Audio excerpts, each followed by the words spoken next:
So in this video, we're going to talk about contracts and restraint of trade. Now, let's start with a recap on what we mean by contracts and restraint of trade. So the definition is simply a term of a contract preventing a person from engaging in some kind of business or occupation. So typically this stops a person from starting a business of their own, competing with the sale of business, or simply moving to another employer and doing the same job they did for you. So the three examples here, restraint in an employment contract, which is what you will draft for the assignment, and it's usually for a given period of time or geographic area, so that employees working for you don't leave and take customers with them and you lose that business. The second is when you sell a business, the purchaser wants to get the goodwill they are paying for, and goodwill is essentially the customers and to some extent suppliers for that business. And if the person who sells you the business has a good reputation and sets up in competition with you across the street, you will lose your customers. So you have a clause in the contract saying they won't do that after selling to you. The third example here are to do with the supply of products in a market. An example, Fisher & Paykel, if a retailer sells some Fisher & Paykel products, they cannot sell a competing product of another supplier. These are called tied house arrangements or exclusive dealing arrangements, and some of them may breach the Commerce Act. The Fisher & Paykel one does not. This has actually been tested in court. We are going to focus on this one for the purposes of the assignment. So let's go through the law that applies to this. So now we know what they are, what happens to them.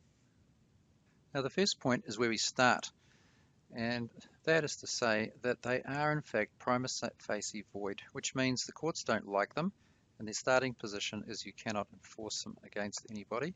However, they will allow them if they are found to be reasonable, and there's no public interest reason not to have one.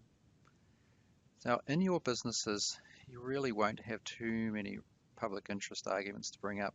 So your focus should be on the issues of deciding if your restraint of trade is a reasonable restraint. So we've got some steps we can work through with the restraint of trade clauses or questions. Is it a restraint of trade? Well, yours will be because you're drafting it.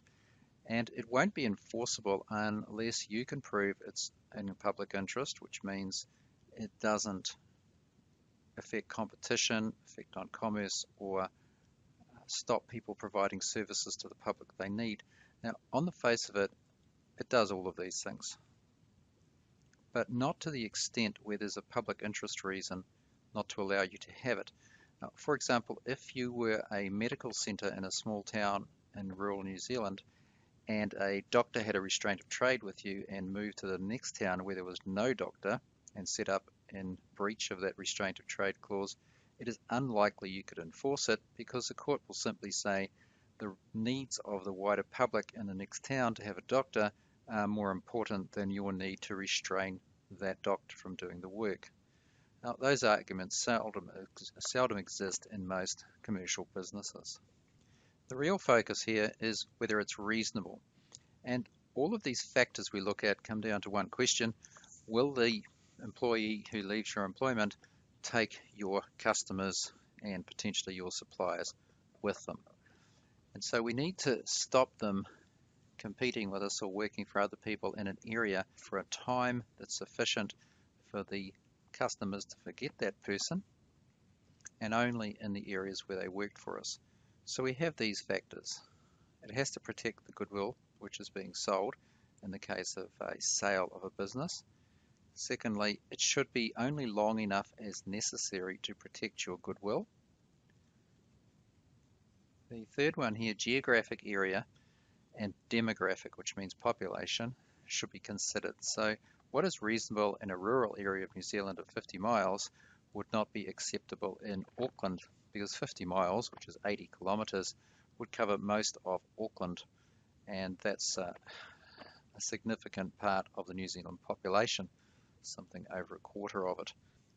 The next point here is activities covered. If I employ a person as a builder, I can't restrain them from moving to another business as a plumber.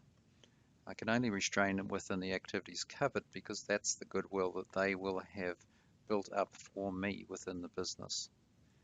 Now, when we finish this, we're going to come to a conclusion of saying, is it reasonable or not? If the answer is yes, we simply enforce it in court. If it's not, the court can modify these contracts to make them reasonable. So now let's look at the provision in the Contract Commercial Law Act 2017 that allows the court to modify these terms of contracts.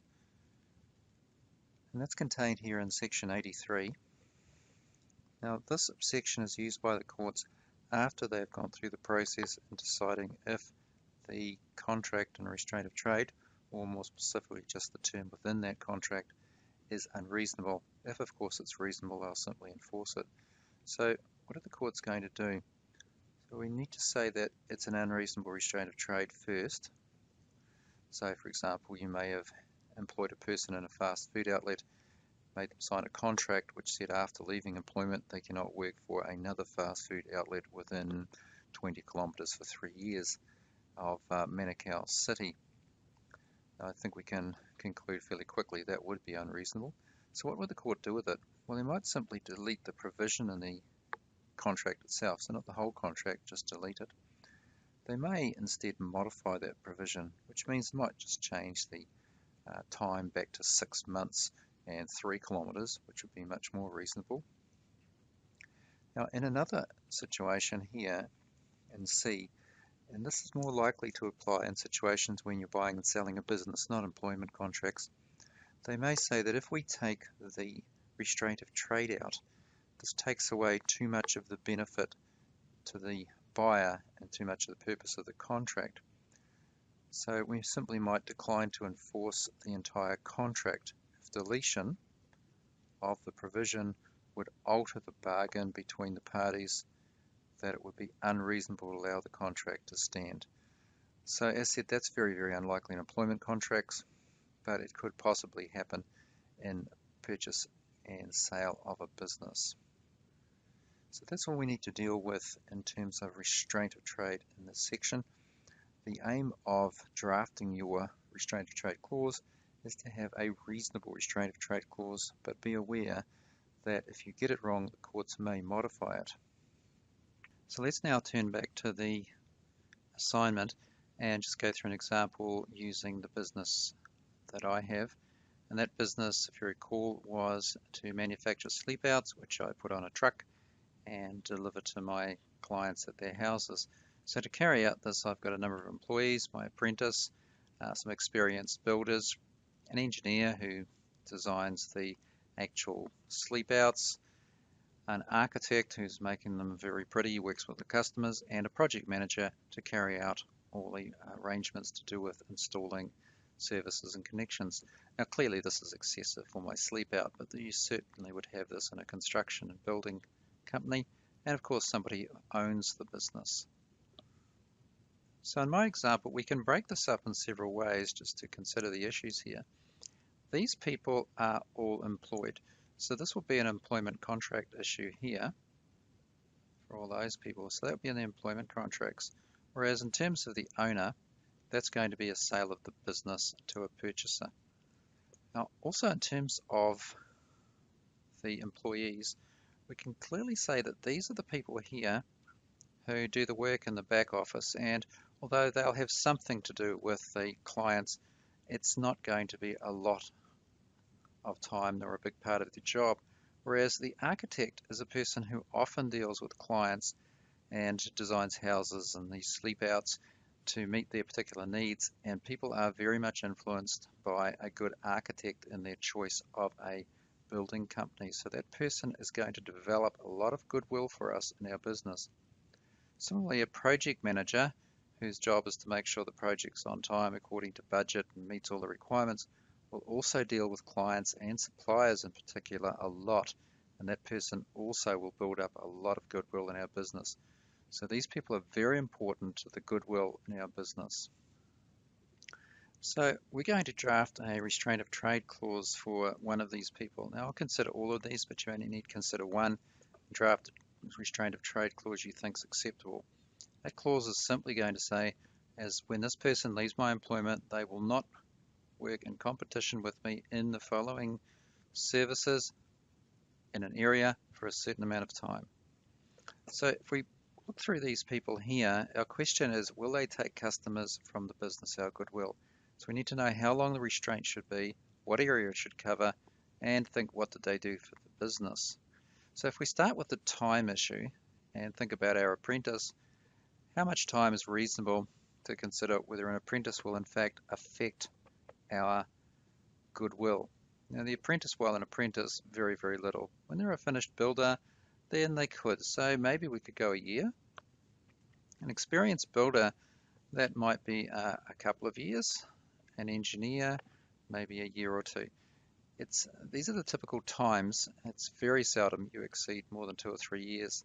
However, an architect having such a significant effect, we might try to restrain for 3 to 5 years, although that's starting to get quite excessive at 5 years. The project manager, similarly. There's no test to this. You've simply got to say what's reasonable and what's the amount of time it would take the customers not to follow this person to a new business. The same issue arises if we were actually considering the owner. Another issue that's quite an important one here is what area and what they did for the business. So again, we'd restrain them within the types of contracts they're involved in. The architect, though, we could go a little bit wider in the construction industry. So let's consider the issue of area. So I've got a map here of the South Auckland area, and in the center I've got my factory. So I've put it in Takanini. There's a lot of industrial work around Takanini done. So I've put the factory there, and where am I going to restrain these people from acting in competition with me? So if I take the builder, for example, not very far, if I take the architect who's dealing with my clients, and let's say my clients, I'd been in Mount Wellington, I'd had people around the Manukau area, down as far as Karaka, just off from Papakura, out on the eastern side up to Maraitai, and perhaps a few people down in the country there. Now that's creating us quite a large geographic area, but for an architect that might be quite a reasonable definition. And we may go a little bit wider than that. But because our center of operation is around this area, we're not really going to go much wider than that. Of course, some of the people who bought from us when they were in Karaka might in fact move down here and ring us up and get our work. But we just have to accept that. We can't simply extend indefinitely around the country. Now, of course, this situation would change if we had our business in Auckland, and in fact we supplied in Auckland as discussed, but we're also in Hamilton, Taupo, in the Eastern Bay of Plenty around Wakatani, down to, that looks like Opotiki. So in that case, we could start to widen the restraint of trade, potentially like this, but that is starting to get a very big area and a very large percentage of New Zealand's population. If it's a prominent construction company, say GJ Gardner or somebody that's nationally known, then they would be able to restrain their principal architect in a very, very wide area. So let's turn to the assignment itself and what we're going to put in here. So the first issue is the question of who the employee is. So I've chosen to use the architect, and now I'm going to write the clause down here. Now, the way I could do this is to write my clause and then consider, is it reasonable by looking through the factors? Or I could create this table, fill in the factors as to what I think is reasonable, and then write my clause, which is a better way to do it. So what am I actually trying to protect here, and is that reasonable? So the answer to that is it's goodwill. This is the clients, meaning the business of the firm. And these are people who might follow the architect to another employer or follow the architect into a new business of their own.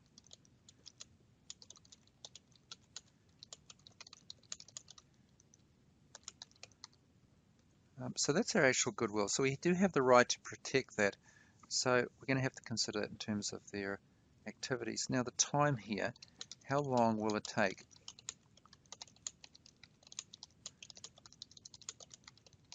So how long is it going to take before they won't follow this person? And that very much depends on how long they've worked for me. So if this person has worked for me for 5 years and has a very good reputation, then I might say 3 years is reasonable based on their involvement with clients. So if this person has been very involved with clients, then that would be quite reasonable.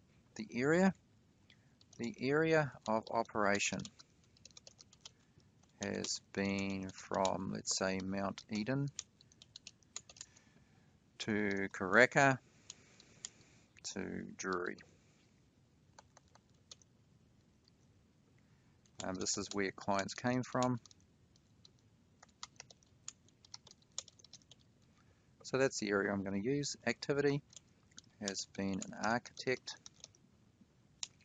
has had involvement, clients and design and negotiations of contracts and specifying materials. So this is quite an involved business arrangement there. So now I'm going to draft this clause. It's going to be a very simple one. And it's just going to say here, the architect shall not, for a period of 3 years, and I'm just going to list them, work as an architect for any other person or in their own right, which means to set up a business within an area from Mount Eden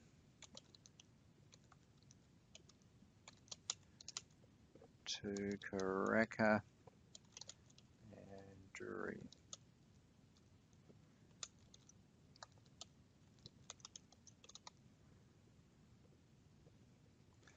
Now the issue here might be that I've just said architect, and we might want to go a little bit wider than that based on what I earlier said about the person's involvement. And so I might say architect work includes, and I could list the things that might include here.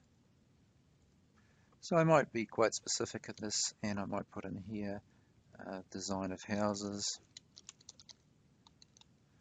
although I'm actually talking about sleep outs here. So houses might be too wide, in fact.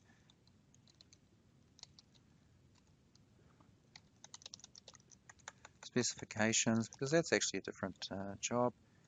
Negotiation of contracts. And now that's more than enough for my clause for these purposes. This modification here to do with sleep outs does raise an issue that if this person was to work for a housing company designing houses, could I stop them? And really, I didn't employ them to do that. They haven't built up any reputation with me for building actual houses. They will, of course, build up good client relations, but I can't stop them from doing things outside of what I'm trying to protect. So my protection is the goodwill of people who might follow them. And just noting down here, the business is only the sleep outs, not construction in general. So that's more than enough for our purposes here.